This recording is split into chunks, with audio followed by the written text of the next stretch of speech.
The Story of Gudrun by Klingensmith.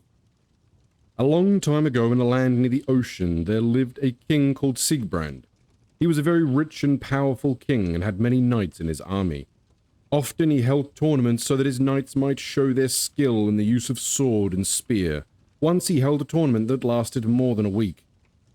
Hagen, the king's little son, who was some day to be king of the land, ran about amongst the horses of the knights.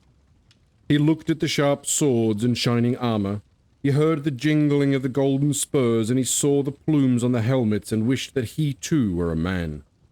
He patted the shining coats of the war horses and was never tired looking at them. One day he forgot to follow the men into the palace. There was a feast that day, and no one saw the little boy had not come in. The king and queen sat at the middle of the table. At either hand sat long rows of knights. All were jesting and laughing. Suddenly the windows darkened as if a cloud had come over the sun. A roar that shook the palace sounded through the air. Out rushed the knights with their swords in hand. The king and queen followed them, and they saw that a huge griffin was carrying away the little prince. It was too late to do anything. The brave knights could only look helplessly after the little Hagen. The king and the queen went away sadly, because they never expected to see their son again. The griffin carried Hagen to an island far out in the ocean, and gave him to its young for food. As one of the young griffins hopped about in a tree, it dropped the little boy. He hid in bushes, and the griffins could not find him. At night he found a cave, and in the cave there were 3 maidens who had also been carried away by the griffin. They were older than Hagen, and took care of him until he was old enough to take care of them.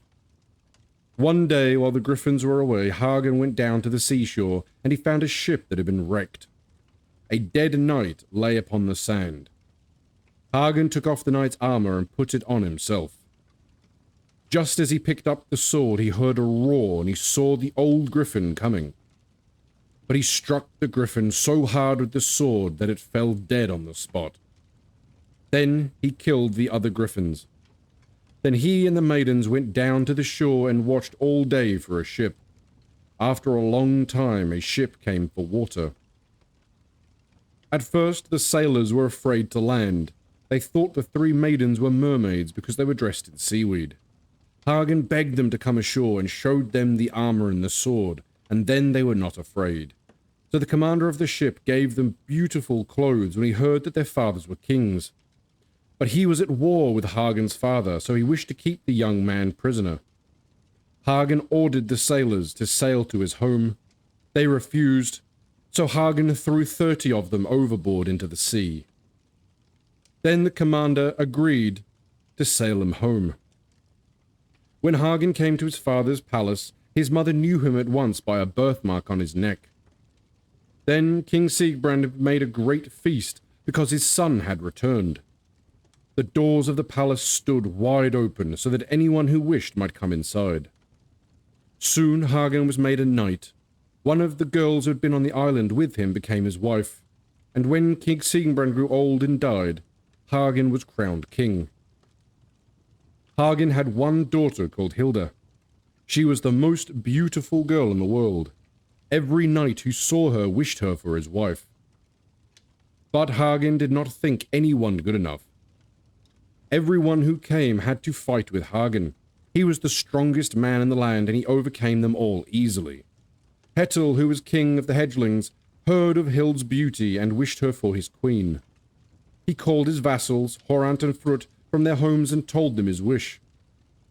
They told him to send for the wise old warrior, Wat of Sturmland. When Wat found that Hetel was willing to have him risk his life in a fight with Hagen, he became angry and would not go. By Frut's advice, they built a large ship. In the hold, they hid armed men and sailed to Hagen's kingdom. When they came to that country, they showed the expensive goods they had brought, and people believed them to be traders. They sent Hagen a war horse as a gift. To the queen and the princess, they sent fine silks and jewels. The queen called them into the palace to thank them. There they saw the beautiful Princess Hilda. After that, they were permitted to stay in the palace. One evening Horrent sang. So sweet was his voice that the night had passed before they knew it. When the sun rose, the birds were quiet to hear him. The cattle left their pasture and came into the palace yard. The fish swam to the edge of the fountain. The next day Hilda called a young man to sing to her alone. Then he told her that King Hettel wished her for his wife. Hilda said she would go if Horrent promised to sing to her every day. Horrent told her that King Hettel had 12 better singers than he was, and that the king could swing most beautifully of all. In a short time the knights were ready to go back to their own country. Wat went to King Hagen to say goodbye, and he asked the king to let Hilda go on board the ship before they set off. This the king allowed because he never refused his daughter anything. Everything was ready. As soon as Hilda was on board, they set sail. Swiftly they sailed, but Hagen followed them just as swiftly. The next day they landed. Hagen's ship came in sight. Hegel's army went down to the shore to meet them, and Hagen was so angry he sprang into the water and his army followed after him. A fierce battle was fought. Both kings were wounded. Then Hilda begged them to stop fighting, and for her sake they became friends. King Hettel had 2 children, a boy and a girl. The boy was called Ortwein and the girl Gudrun. Gudrun was even more beautiful than her mother. King Hettel would not allow her to become the wife of any king in that land. He thought that no one was good enough for her. 3 kings, Siegfried of Moorland, Herwig of Sealand, and Hartmut of Normandy, all came to ask for her. King Hettel refused them all. Herwig returned to his home, but he came back to Hettel's kingdom at the head of 3,000 knights. A battle was fought by the castle gate. Hettel and Herwig fought hand to hand. Gudrun saw the fight from her window. She ran out and begged the 2 kings not to kill each other. For her sake, they stopped fighting and became friends. Hettel promised to give Gudrun to Herwig. As soon as Siegfried of Moorland heard of this, he gathered his own army and went to Herwig's kingdom. When Herwig could fight no longer, he sent for Hettel for help. King Hettel went with his army and left only a handful of knights to guard the castle. Hartmut of Normandy heard of this and came to Hettel's kingdom with his own great army. Now they captured Gudrun and carried her to Normandy with 60 of her maidens. Hilda sent word to Hettel. Very soon he set sail to Normandy with all of his warriors. Hartmut's army came down to meet them, and a battle was fought on the seashore. So many men were slain that the waves were stained red with blood. At last Hettel was killed. The Hedgelings went back to their own lands sadly and left Gudrun in Normandy. The knights went to their homes, but they did not forget that their princess had been carried away and their king had been killed. Gudrun lived in the castle with Hartmut's mother, but she would not be Hartmut's wife. After a time, Hartmut's mother grew angry and did not treat her as a princess. Gudrun was made to do work like a servant. All the maidens who were taken with her were set to spinning flax and weaving cloth. Gudrun swept the floors and made the fires. For 13 years she did this work, but she refused to be Hartmut's wife. By that time, the boys in Hettel's kingdom had grown to be men. Wat of Sturmland led another army against King Hartmut. Gudrun was down at the seashore washing clothes. As she worked, a beautiful bird swam to her. The bird sang of the great army that was coming to take her home. When Gudrun went to the castle that night, the queen scolded her because the work was not all done. The next morning the ground was white with snow, but the queen sent Gudrun to the seashore to finish the washing. Soon she saw her brother and Herwig coming in a boat, and the 2 men did not recognize her. They were surprised to see so beautiful a woman doing such work. They asked her name and who dared to treat her this way. She answered that she was one of the maidens that King Hartmut had carried away from the land of the Hedgelings. At this, the young men's eyes filled with tears to see a maiden of their own land standing barefoot in the snow.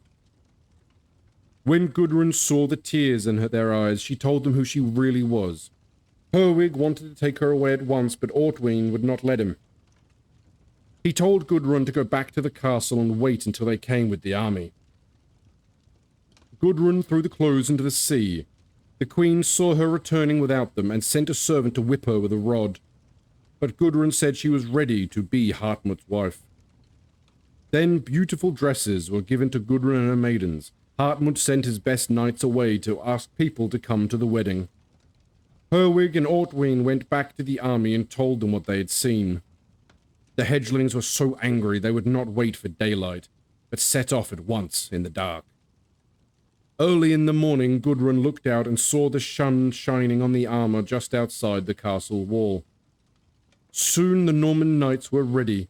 They rode out with Hartmut and his father at the head. Then the old Wat of Sturmland blew his bugle so loud that it was heard for 30 miles around, and the battle was joined.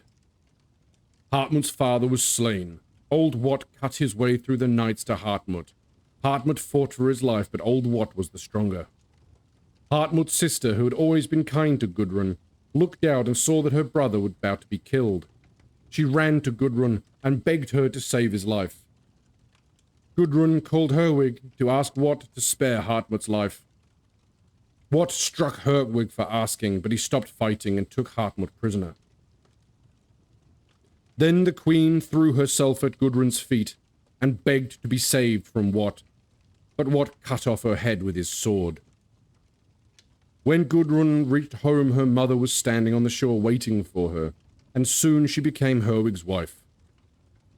The queen sent Hartmut back to his own land, but his sister, who had always been kind to Gudrun, stayed in the land of the hedgelings. The end.